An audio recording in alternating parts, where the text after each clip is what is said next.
Я чувствую! Духи прогнивших машин мне говорят! Они мне говорят то, что бьется фаркопом цилиндр в этой машине! Я это чувствую! Все, иди отсюда, экстрасенс! Не нужны мне твои услуги, я их сам найду. Все, друзья, не нужны вам никакие экстрасенсы, чтобы определить всякие шумы и стуки и разные дребезжания в двигателе и в подвеске. Сейчас я вам расскажу, как это сделать. Достаточно легко и банально. В общем, смотрим видео. В общем, всем привет, и сегодня у нас видео будет, как я и говорил, про непонятные шумы, стуки и скрипы в двигателе, и как их найти и определить, когда вы слышите, но не поймете откуда. В общем, когда мы ходили к врачам, помните, нас прослушивали на хрипение в легких, дышите, не дышите, и вот. Также можно и машину прослушать приблизительно таким же прибором, называется стетоскоп. Продается в магазинах, стоит не очень больших денег, там от 300 до 700 рублей. Вот такие наушники, палка у него.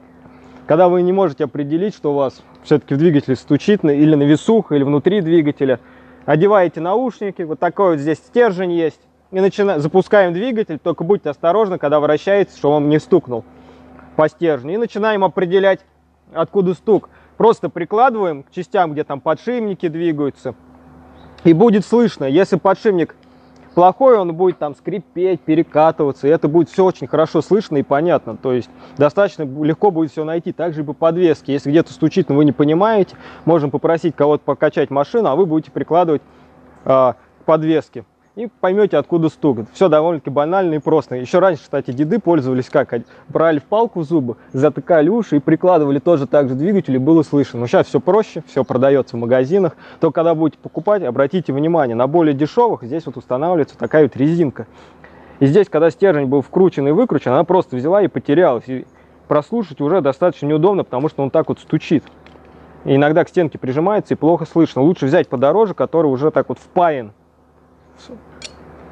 И здесь уже нет никаких люфтов и стуков, и все довольно-таки просто и понятно будет слышно. В общем, все вот так вот банально и просто. Спасибо, что смотрели меня. Ставим лайки, подписываемся на мой канал. Всем удачи и пока.